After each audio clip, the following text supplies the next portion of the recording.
And now we welcome the last speaker. It's Françoise Shenfield from United Kingdom.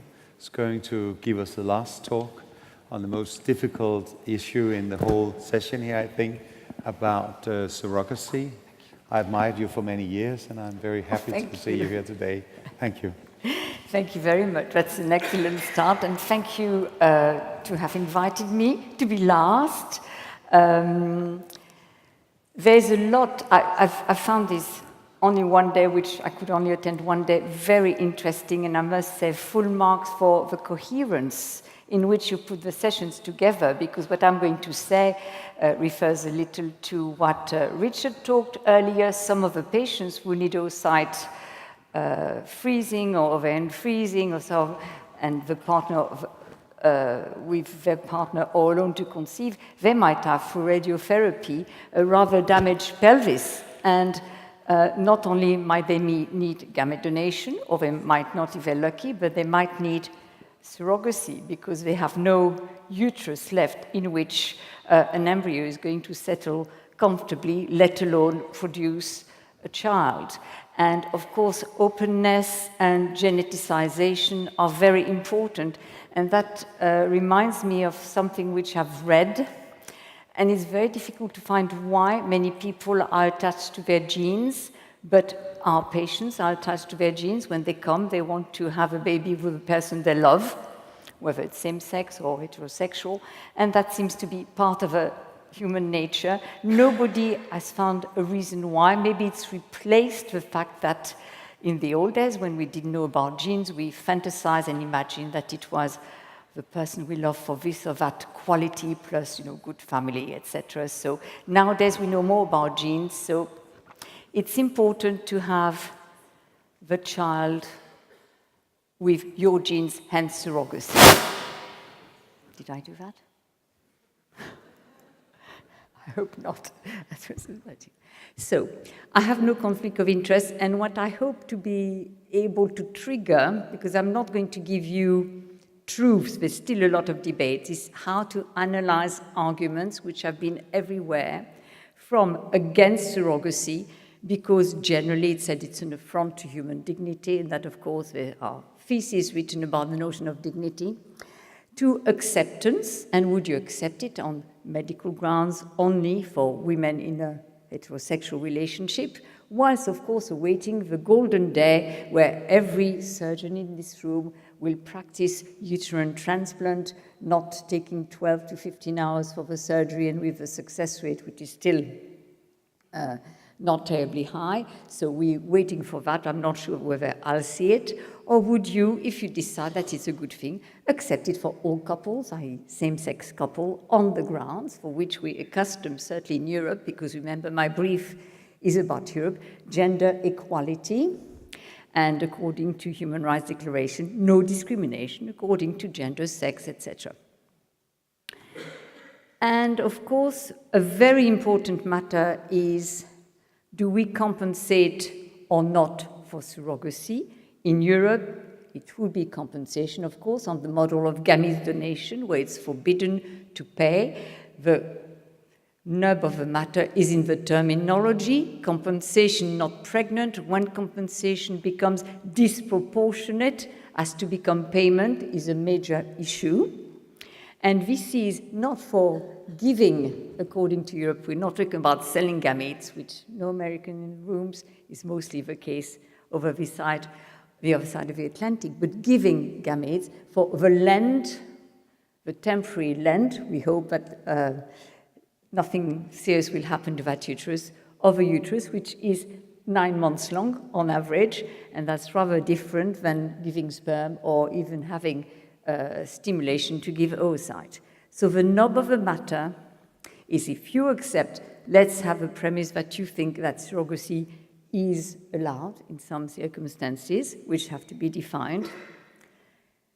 Non-commercial surrogacy versus the commercial surrogacy model, which has happened in many countries, in the US and in Asia, in particular in the Ukraine, which has made bad headlines, which has affected everybody, every citizen in countries where they think, oh, it may be a good thing, but everybody's shocked by what we see has happened, and which again refers to the concept of dignity.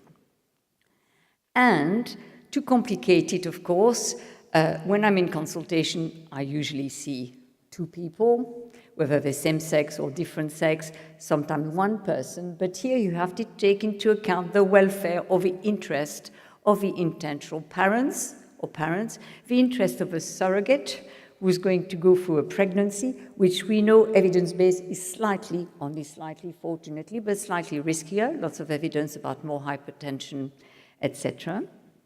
So we have to take into account the medical risk, respecting her autonomy, which of course when she's pregnant, whatever the illusions and the signature, especially in American contracts, that it's the intentional parents who are going to decide, it's not. She is the autonomous person who's carrying the pregnancy and who, in law and ethically, has regard onto her own body, and she doesn't want to have that screening for Down syndrome, which she told you before, yes, I'm going to have all the tests. It's her choice. You cannot force anybody to have any investigation against her will.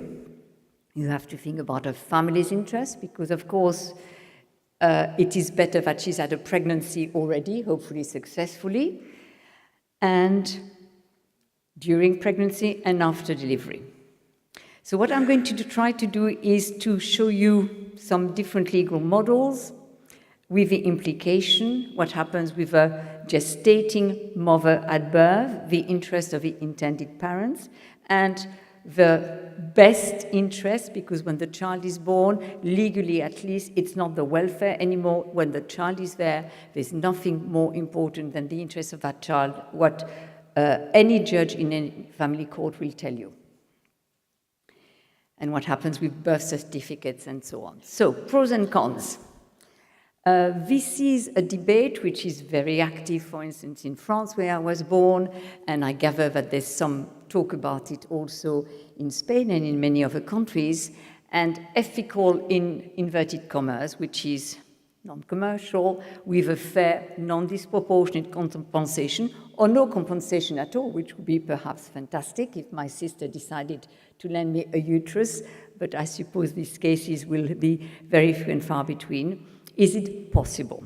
And I'll give you two examples from Europe, which is Greece and the UK. Or is it always an affront to female and human dignity, as some people in France have quoted? There's two philosophers in France who both happen to be women. One is Madame Magazensky, who said it's always an affront, it is always coercion, nobody can lend uterus because she must give away some of her autonomy.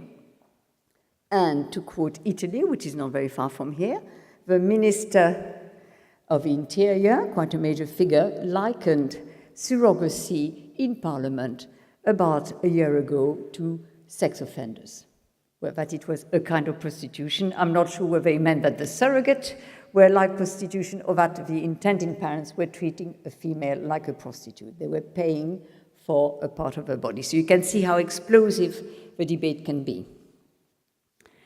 Of course, you all know the fact that gestational surrogacy, where the woman has no genetic link to the child, is different to what used to be called partial surrogacy. There will be lots of different names, but it makes sense that from the psychological point of view, it is probably easier for a gestating surrogate to relinquish that child if she has no genetic links. Again, we don't know why, but that's what most psychologists will tell you. And if allowed at home, let's imagine that next year or in 2 years or later there is a law in Spain, how would you go about it?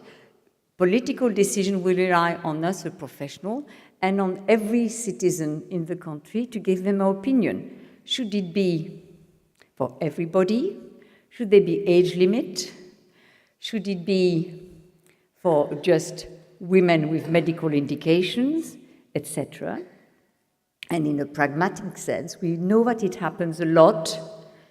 The consequence, the good consequence, will be that there will be less cross-border reproductive care, because we know it happens, and it's a kind of shifting resources, which is a major concern, and a kind of hypocrisy, because we say, not on my doorstep, like not having to want a nuclear power station around the corner, but it's okay if it's far away, 1,000 miles away, but we do the same thing. Well, we don't want it in our country, but we know very well our patients go to the US or to India or to Thailand, not anymore.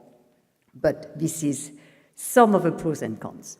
So some of the headlines, and of course you've all seen the one in India where women are all in the same room and they're supposed to stay there for 9 months for their welfare, the welfare of a future child, but this is more recent. I presume you've all heard of a baby gammy case, which happened in Thailand. This is what has given very bad press to surrogacy. Baby gammy was a child which was abandoned by the intentional parents from Australia in Thailand and who happened to have Down syndrome, whilst her twin was taken back to Australia by the delighted parent to have a normal child. It was complicated by the fact that everybody missed out that the father had long ago been on an at-risk register for query abuse of his children, so you can see that it made a lot of press, and so that's a very bad press. Compare this to liberal, left-wing Britain. The British citizen in this case will know that not everybody reads The Guardian, but in The Guardian, a year ago, you can see down here, it's written, "This one is for you." Interview with photos and what I went through. I'm doing this, I'm a surrogate mother for another couple. So very different press reports and very different feelings evoked by all this happening. So it's a matter, when I'm playing with words here, a matter of public interest. You may well be aware that's what the judges will say. It's against public interest. So it's public interest legally, but it's also the interest of the public. So that's why one of the messages, which I'm saying straight away, it's not my decision as a clinician, it's not your decision as clinician scientist, it's a societal decision because it's a very big matter for society. When I was just to finish perhaps with cross-border reproductive care, which has given a bad press to surrogacy, you probably know about FIGO, the International Federation of Gynae and Obstetric Societies. We were very concerned about resource-rich and resource-poor countries. When we discussed the surrogacy, and especially cross-border surrogacy, we came to the conclusion that it should be accepted for medical reasons only. That's FIGO. Accept compensation for expenses directly related to pregnancy, loss of income, etc. And that disproportionate payment given to surrogate women risk coercion of vulnerable women and a potential lead to commercial exploitation and the danger of recruitment of underprivileged background. It's a danger of coercion, but the other side of the coin is that you had many Indian women saying, this is wonderful, I use that money for giving a very much better education for my children. So it's not as easy as that to say that it's always bad. But what is very important, already take-home message, surrogate arrangements should not be commercial, best arranged by non-profit making agencies. And I will show you that this is the British model where the go-between, so to speak, is not allowed to be money-making, which when we look at all the prices, the very high prices in the US and other parts of the world, it's the go-between who actually makes a lot of money. And of course, that's the intentional parents who have to pay that.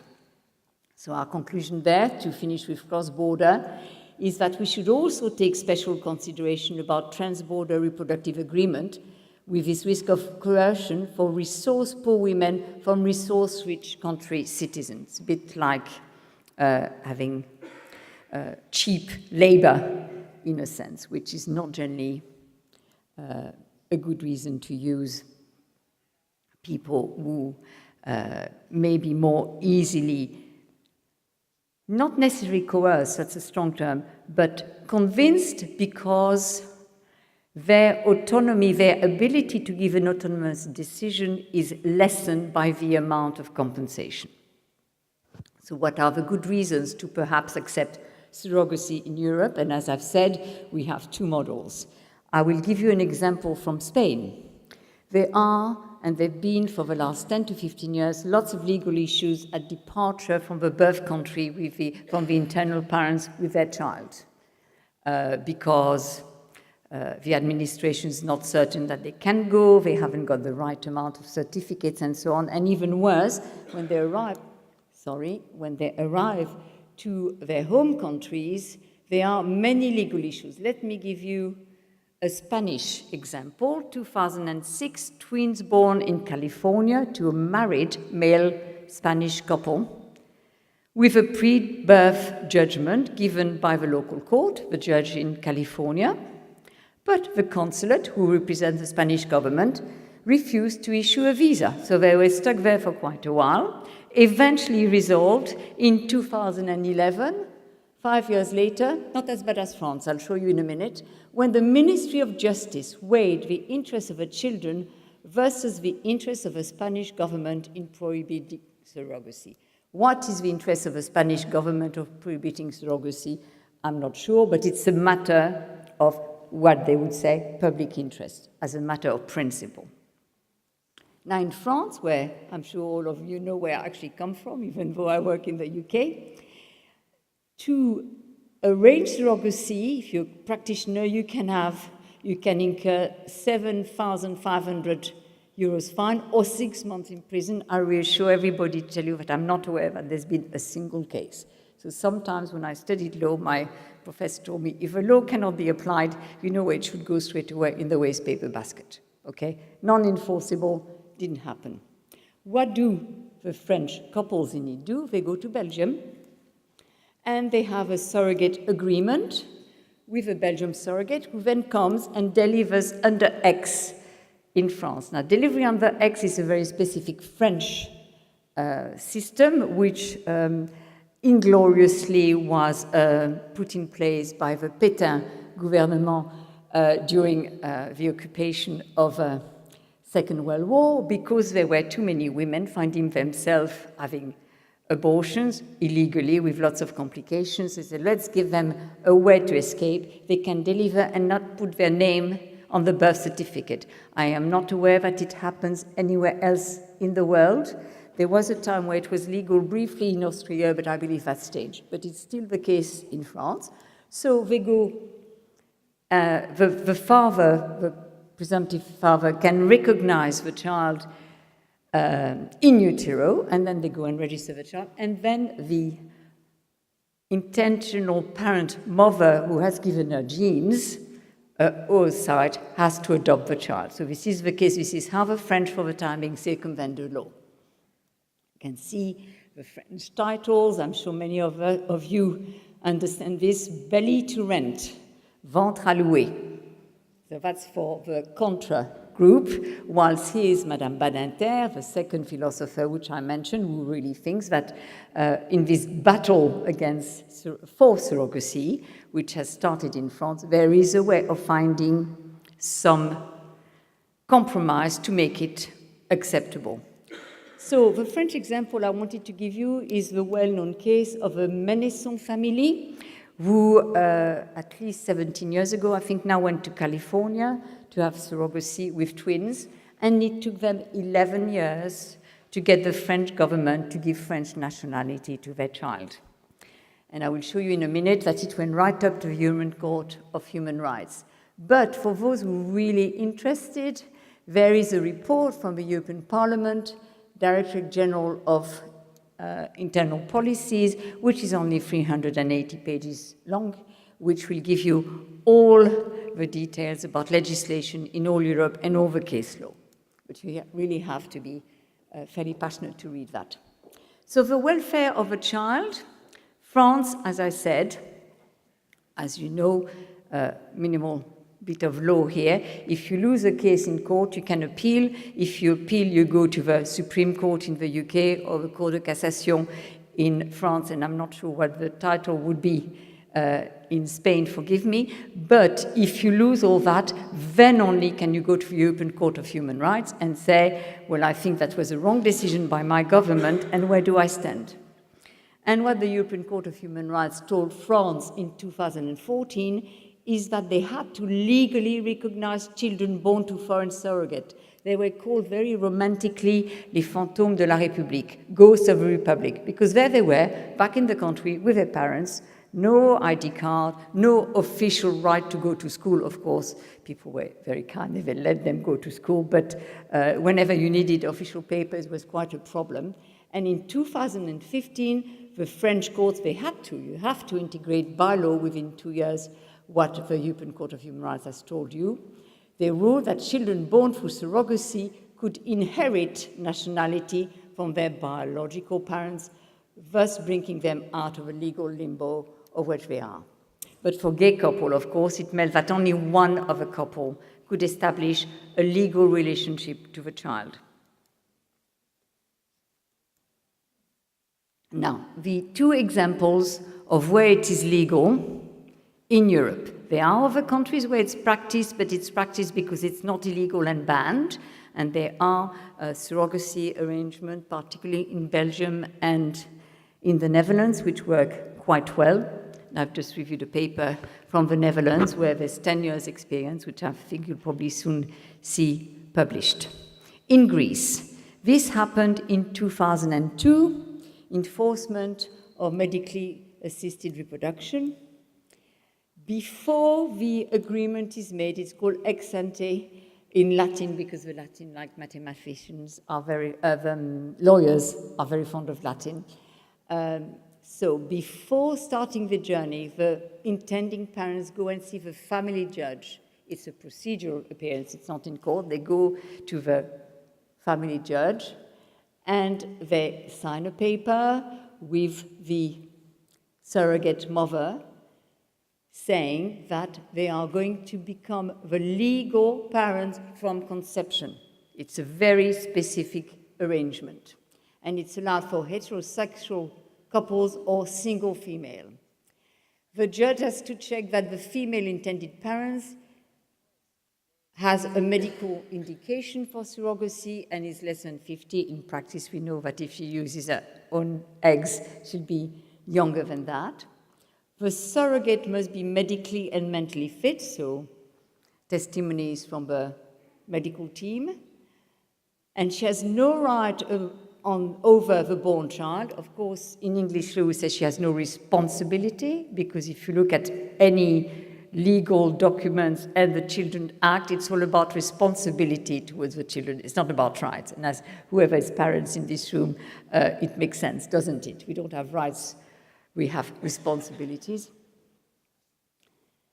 So, what's even more curious, and I feel really, and we have no evidence, let me say straight away, there's no follow-up study which I've seen from Greece. I'm very curious about really how it happens. There is no mention of her anywhere on the hospital or birth document. So she's completely, immediately forgotten. I find this quite striking. When this started in 2002, the surrogate mother and the intentional parents had to be Greek citizens or permanent residents. But after July 2014, they changed it to permanent or temporary residents in Greece, so extending this to applicants or surrogate mothers who have a permanent residence outside Greece. And I've heard through the grapevine, but it is not evidence-based, that there is a proportion who come from neighboring countries as surrogate, Albania, etc. Less wealthy or high or middle income countries. So back to cross-border, but the other way. The surrogate coming to Greece, claiming residence, and then they are within the Greek law. Now, what happens in the UK is that something completely different. I'm afraid that probably a slide has got out of order, maybe when I downloaded them, so I apologize. But what happened in the UK is that we use a principle, which is Roman law, and I'll say it in Latin, very near the Italian and the Spanish, mater semper certa est. The mother is always known. So the mother is the one who delivers by law, and that hasn't been changed. And the intended parents have a right to become fully responsible parents what's called a parental order, which the judge will examine between 6 weeks post-delivery and 6 months. And this study is, forgive me, a very important piece of evidence.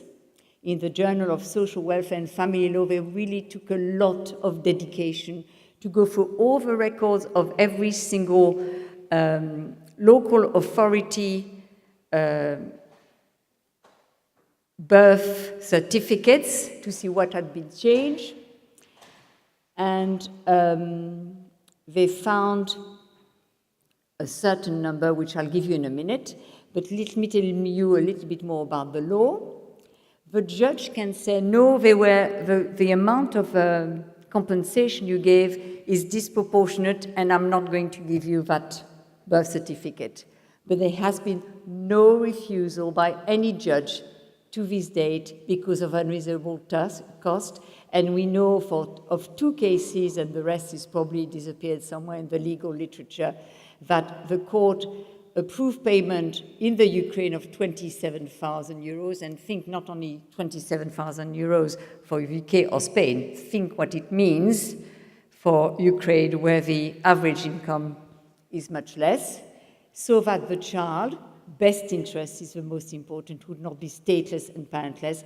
Same in 2010, an amount undisclosed, so I shudder to think what it might have been from the US, and since 2010, the welfare of a child is paramount rather than primary, so there's absolutely nothing more important.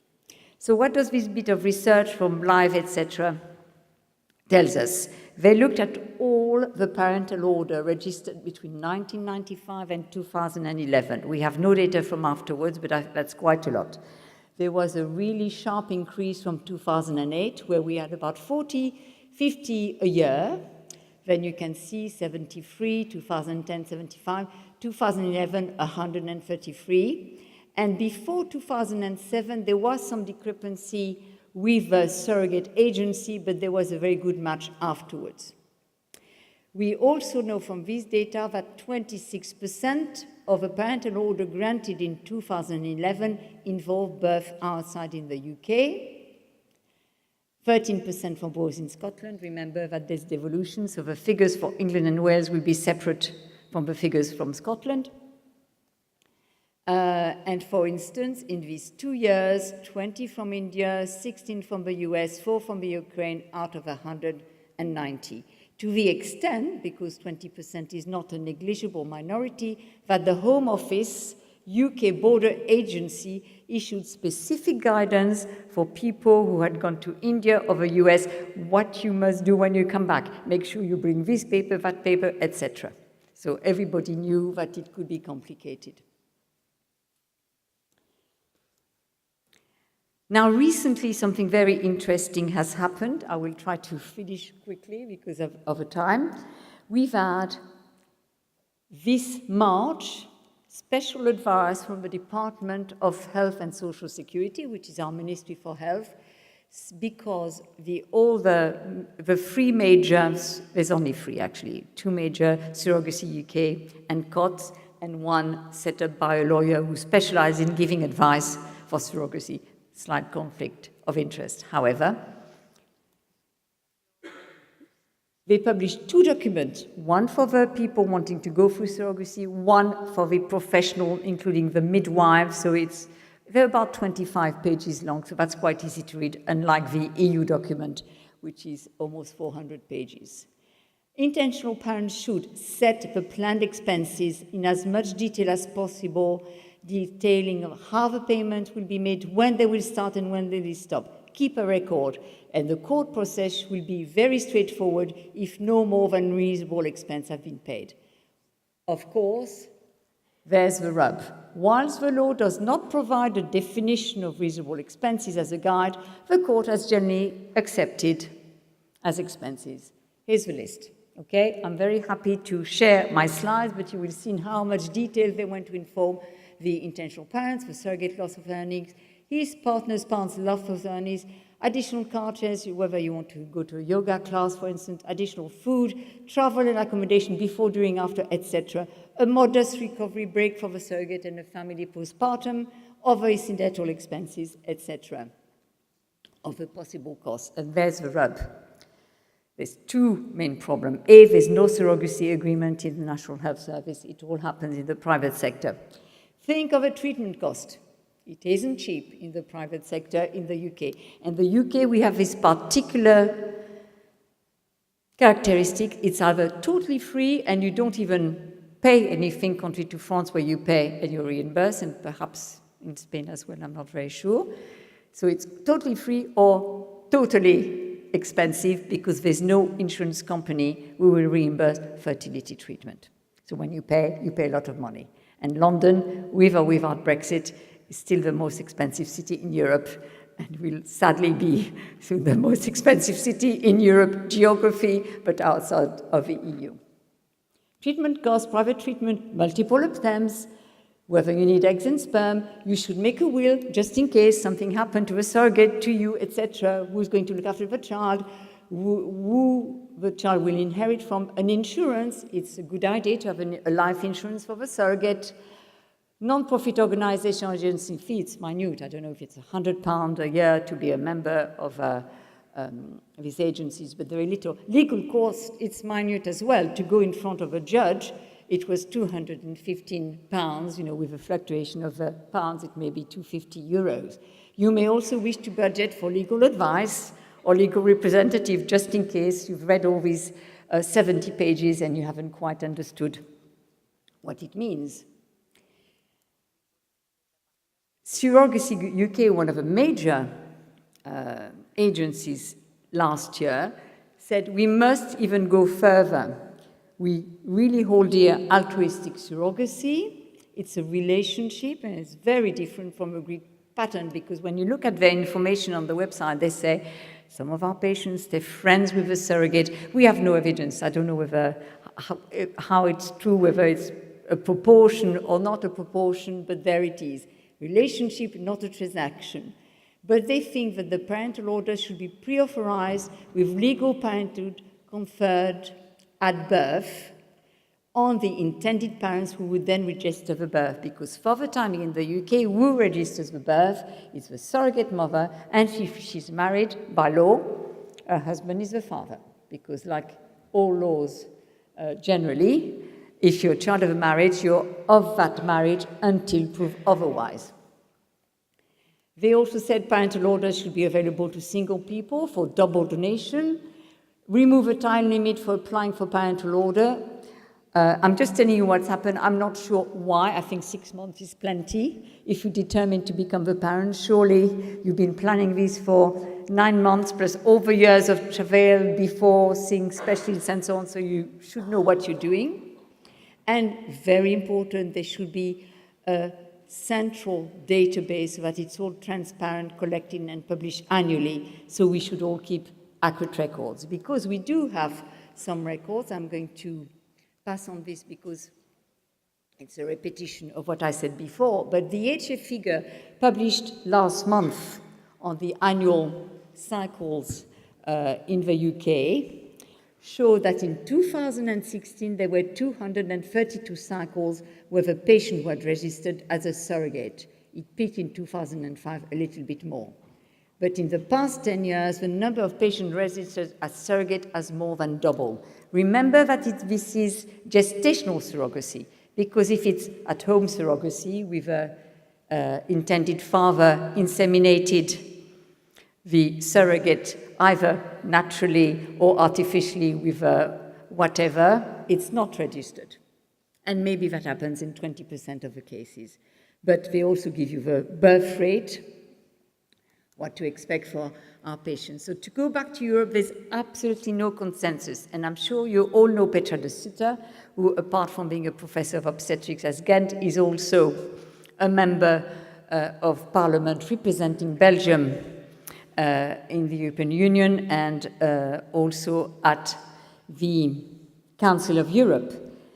She was asked to set up a document proposal for international guidelines on surrogacy and children's rights. But this was outvoted by 83 to 77 votes, this draft recommendation, which shows that politically the whole of Europe hasn't got a common aim to make surrogacy legal. It's just too difficult. They don't want to think about it. A rejected proposal was a ban for profit surrogacy, recommended that the Council of Ministers work with the Hague Conference of Private International Law to see what is the best interest of a child. Just to tell you, they took 10 years to have an agreement for inter-country adoption, so it's a slow work. So in conclusion, if you decide to have non-profit surrogacy, well, now it's banned in Thailand because of the Australian disaster. Now the Indians are about to pass a law that they don't want foreigners anymore because it's been too much bad press. You can go to China. Okay? For the timing, it's a thriving, apparently. I found this China Report magazine in the lounge of Eurostar, so it's happening, front page, beautiful slide. So it's happening, so you can go to China. But I do think, personally, that ethical surrogacy, to use the term of Madame Badinter, is possible. And what we put in our documents for Mestre, on which I passed, of course, we need full consent, which is not informed consent, by the way, it's consent through information, and it's our duty to give information. And I think there's zero excuse for having more than a single embryo transfer, so we should have a code of practice. No more than proportionate reasonable compensation, which we said as long ago as 2005 in our ESHE task force. As professionals, we have responsibility to lots of different people. So in spite of the question you've seen, which I think actually I don't recognize what I've said, but never mind, do you think that the British model of fair compensation is adequate? And what legal model, if you decide, for instance, that you want this in Spain, would you use, the Greek one or the UK one, i.e. parents from conception or parents from birth or 6 weeks later? Thank you.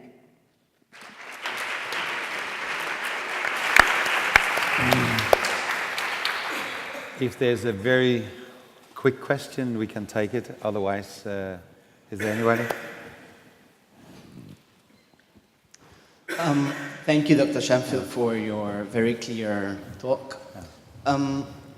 In order to assure that the surrogacy process is totally altruistic, in Uruguay, the surrogacy can only be done by a first-degree relative of the interested person.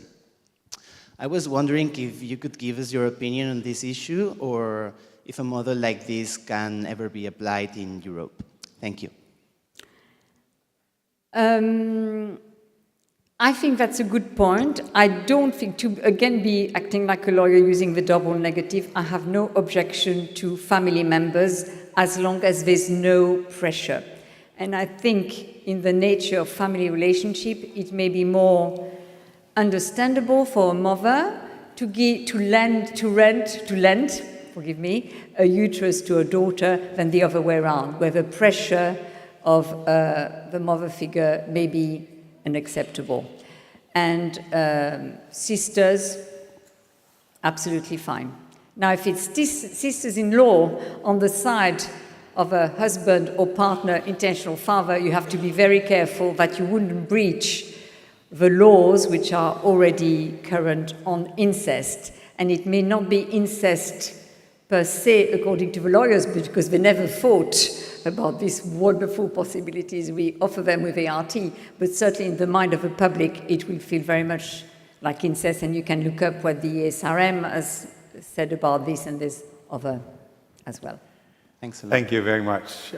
Thank you very much for your...